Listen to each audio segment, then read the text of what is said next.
Hey, what's up, everybody? We have a new YouTube channel. Make sure you subscribe right now. Leave a comment on the video. Share it with your friends. It's also a podcast, 3 and Out, wherever you listen with me, John Middlekauff, Apple, Spotify. We have you covered, as well as thevolume.com. We have merch. Check out. I got 3 and Out hats right now. Thevolume.com. Search the podcast. Buy some merch. Okay, let's get to the Middlekauff mailbag. Easy to get involved. At John Middlekauff. At John Middlekauff. Instagram. Fire in those DMs. Let's start with Ron. I listen to it every day. Upload frequency is amazing. Yeah, we're pumping out a lot of content. I'm a full-time podcaster. I mean, what else I got to do? I'm a Cowboy fan, but my question is about the NFC South. I live in Georgia. Why is everybody so sure that the NFC South is going to be weak? If we're being objective, the South went further into the playoffs than the East. Eagles, first round. Cowboys, first round. Exits. Bucks win the second round. The Bucks obliterated the Eagles. Cowboys didn't show up. The Falcons were a 7-win team with a quarterback that throws to the other team and fumbles through the end zone. Now with Kirk, I think they improve a couple games. I get the Panthers doom talk, but I don't think the division is that bad. I would agree. I mean, I don't view, like, the top 3 teams could all win 9-10 games, right? If Cousins and Raheem Morris, they mesh, could be a 10-win team. The Bucks, if Baker is more comfortable, they have a new offensive coordinator, but I think they're going to run the same offense. Jason Light kind of alluded to that at the Combine. They got all the guys back, 9-10 wins, right? And the Saints were right there. New offensive coordinator, Kubiak, 10 wins. If you're 10-7 and playing good football in December, like, you can make a run in the playoffs.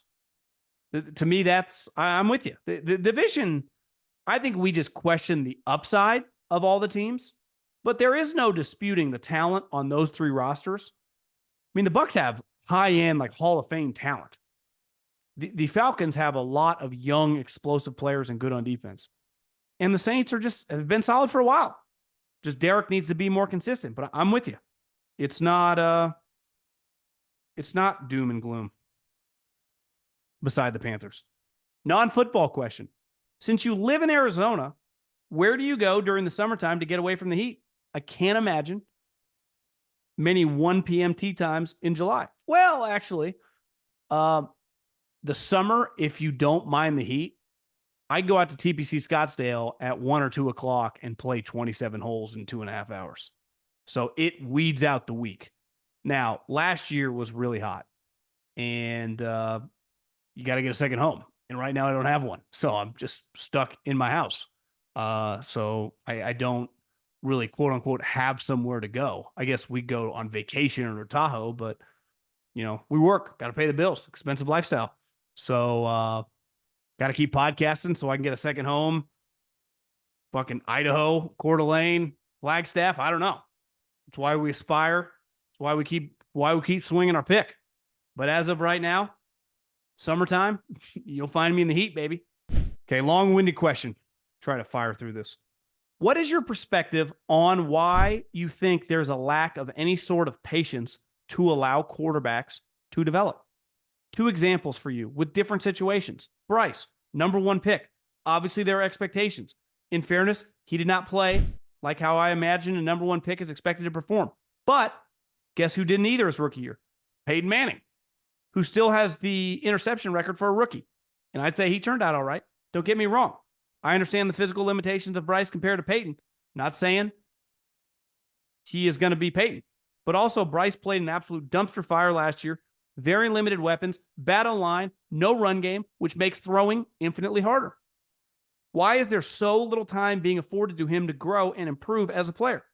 Versus the narrative that being put out, kind of by you or a certain extent, no offense, that is a done deal, a total bust, no chance. The other example is Purdy.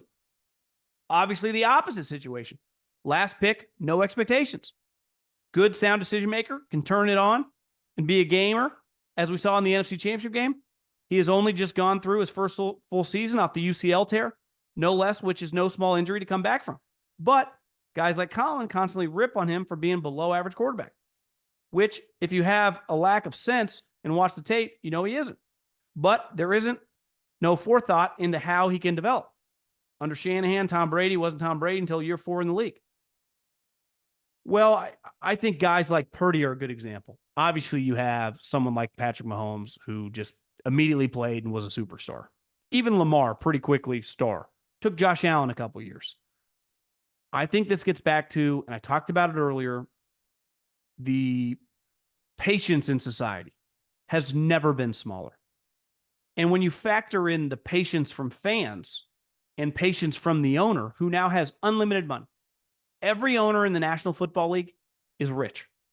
And because of the CBA, you're paying these quarterbacks not that much money, right? Even the number 1 overall pick, what's he get? $30 million signing bonus?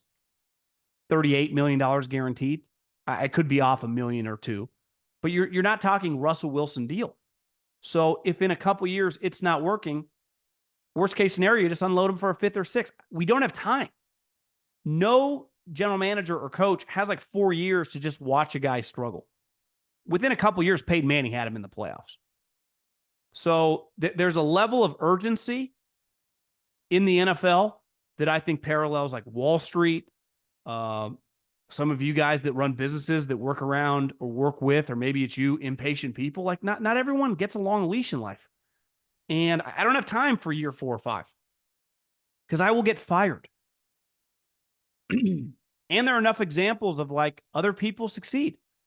I think a lot of people go, God, within a couple of years, you should kind of know. And I don't think it's that crazy. It doesn't mean that you might not be a slow, or you might be a slow developer. And maybe in a couple of years, you figure it out like year 4 or 5 somewhere else. Maybe Sam Darnold, career renaissance this year. Maybe not. But if it happens, be like, see, he's 25, 26 years old. Took him a little while. Same age as Michael Penix, or a year older. I don't have time to wait. And if I'm an owner, I don't fucking want to watch it. So if we get 2.5 years and the guy's kind of sucks, like, I'm sorry, see you later. Mac Jones and Justin Fields are good examples of that. Mac Jones specifically, like, I'm not watching this anymore. Get me a new quarterback. Because that's what I'd do if I was an owner. Now, if there's something like Fields, there was enough that if you didn't have the number 1 overall pick and we're drafting like 15th, like, let's see another year. Let's get a new offensive coordinator, see if we can make him look better. But like the Niners knew in 2 years, like Trey Lance isn't good enough. Maybe he'll be good when he's 27 years old, but right now, we don't have time. The Jets knew quickly. It's why whenever I see all these people tweeting like, we have a development problem, bullshit. It's never been easier to play quarterback. It never has been easier. You can throw YOLO balls. It doesn't matter. Your guys don't get killed. You can't get hit. It's obviously still very difficult. But if you can't show really, really quick, like, yeah, Bryce gets a pass last year, ultimately, from his organization. He better not look like that again this year. Because if he does, he's got problems in terms of his starting job. Kenny Pickett, like, we saw a couple years, it just wasn't good enough. And you're banged up, and then you start complaining. See you later, buddy. I'm actually for it. I'm not a very patient person. And it's one thing if like, hey, there is something here. I think anytime there's something here and you're an optimistic, like the optimistic side, those guys usually don't get shipped out of town. It's like, yeah, we don't really see it. It's been happening forever in the NFL. Now teams are just more likely to kick the guy to the curb because financially it doesn't cost them that much. Love the tip culture. I have an insane example. My wife and I were in an airport flying home after vacation and sat in a Chick-fil-A for 30 to 40 minutes. Not because it was busy, but because the workers didn't give a shit. Finally, we order and we go to pay, and the tip option pops up in a fast food restaurant at an airport. Crazy, man. Mailbag question. When was the moment in your life you decided you were going to pursue a career in football? And what was your first action step? I remember my freshman year in college. Like most people that go to college, you play sports your whole life. Not that I was that good, but you get to college and you don't really have any sports to play. Like you just go to the gym, kind of try to work out. But it's like there was a hole missing. And I just had a freshman year, like most people, screwed around, barely, stayed academically eligible, drinking all the time, screwing around. Kind of was a hollow existence, I remember. And then I got an internship that summer with this dude that worked at, it was either Morgan Stanley or Merrill Lynch. He was like a financial advisor. I'm like, I'm going to go into finance. And I remember my first day, I had to like call my parents to get some money to buy a couple ties. I mean, I don't even think I owned a tie. And I wore like a button-up shirt with a tie, went in. And the first thing he made me do was he also on the side ran art shows. So he would be a financial guy by day, and then he would use the office, which was really nice, to like host art shows and sell on the side. Like he was the broker. And I was ripping them down and spackling the wall and putting new things up. I'm like, kind of made me realize work sucks no matter what you do, in the sense of like, it's work and you're always going to start at the bottom, but you better like doing what you're doing. So I was like, do I even like finance that much? Ironically, I like it way more now than I didn't have any money. Didn't even make sense stocks. I didn't know anything about anything. I just thought that's what like successful rich people would do. Go into finance. I'm like, I'm never going to be able to do this. He's not even going to, I ended up not had anything to do with the market, just doing little tasks like that all summer. And then the next year I tried to get involved with the athletic department, and I eventually got an in, helped with the marketing department, and it just slowly led me to the football program where I helped in recruiting. So it wasn't like I have to work in football. It was like I just wanted to work in sports because I missed it a lot. Now, I played high school football. I played high school golf. But I would have done whatever. Like when I worked for the athletic department, I worked in marketing. I worked in, just a bunch of BS. But then once I got to football, I liked it. And I was lucky enough to be at a school that was not Alabama or Texas or Oklahoma, where they have a million helpers. I go in. I remember one of my first days, Rich Ellerson at the time, we had like Ramses Barden, who was drafted to the NFL in the 3rd round, and Chris Gokong, who was once drafted with the Eagles. He was before I started helping out, but he was there when I was in school. Like, I got a whistle, and they're like, every time the period ends, blow the whistle. I was immediately thrown in the fire. And then that led me to, pursue the job at Fresno State, and kind of the rest is history. I've always loved football, but it wasn't, when I got to the NFL, you meet someone like Howie Roseman, who was like, I was going to be a GM from the moment I was 8. I didn't think that. Right. I would have been more likely to say I want to work in radio or something at 12 years old. But yeah, it's just one of those things that kind of organically happened. I wasn't like Tiger Woods at 7 years old. Like, I know I'm not going to be in the NFL. I want to work in the NFL.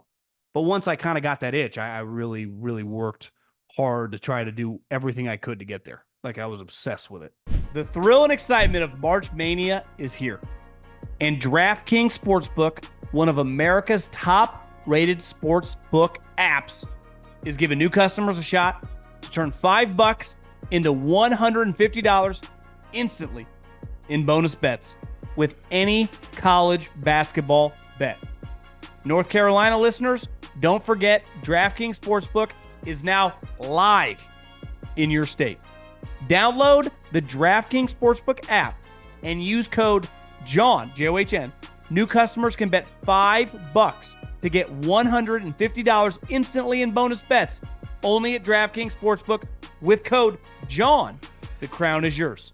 Love the pod. Great opinions. Local Arizonian in Waddle, Chargers fan and Ducks fan. I know I'm biased, so how good is Justin Herbert? He gets a ton of hate from the loud commenters, especially Acho. Never won. Look at the 21 draft class. Quarterbacks getting dumped everywhere. All the talk is, well, they went to dysfunction. Herbert had probably the worst NFL coach with a Swiss cheese defense and 0 run game.